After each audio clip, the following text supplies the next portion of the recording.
So Walter, you and I stood up here about 9 years ago and prayed over this valley. And it's amazing what God has done in this valley and things that He's given you to give jobs to young people, places for the homeless. As we can see, you have raspberries, you have cherries, you have plums, you have cucumbers, you have many things. But now it's what's the next phase. And one of the things you talked to me about was equine therapy. Can you explain what equine therapy is and why it's important for you? Yeah, 9 years ago, our dream was to really build a Bible camp, also a training center for youth, and we started this farm that is today made that way that to provide food for day center, and also provide jobs for some young people who lives here. So let me stop you there because I want people to understand. Okay, so okay. No, let's stay there because what I want people to understand is this farm is also providing food for the daycare center that you have in town, which is kind of cool. It's self-sustaining, so that's good. So keep going. I'm sorry about the therapy. Yeah, and now we think about what's the next, and the next see the valley, the things that you have, the place. We think is one of the ways to use the best is to do equine therapy. There is any kind of equine therapy in the region, only in Sarajevo, and there is a lot of people with disabilities, and also in the schools.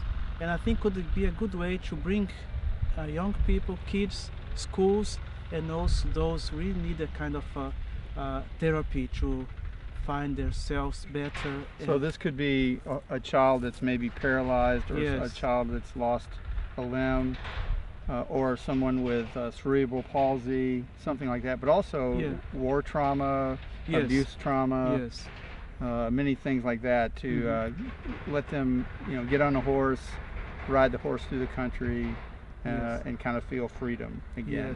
This is what we think when speak about this equine therapy. So what kind of money or what kind of things need to be given in order for this to work? Obviously a horse or two. Two. And bridles and saddles and then food for the animals. What else? And a place that you can put them, and also provide a training for those we work with. We have several boys here, but no one of them knows how to work with, and in Sarajevo there is a place where they can be trained to work with those equine therapy. So money for some of the boys or someone to come and be trained in Sarajevo.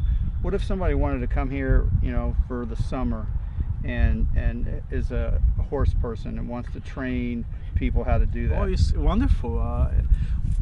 We're very open to accept anyone, and in fact most of the things that we do here also come from volunteers, people who comes from outside, who can train the boys even for the cut the trees or construction.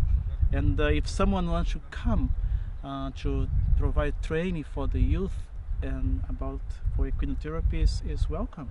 Sure.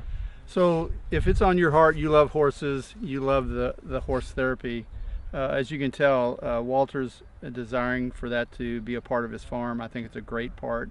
And so if it's touching your heart, contact me or Walter through Compassion Medical, the Nehemiah Group, or Global Operations and Development, or yours. Tell them yours. And UG Pomeranian Reconciliation NGO. So if it's touching your heart, get in touch with us because we'd love to help. Thanks. Thank you.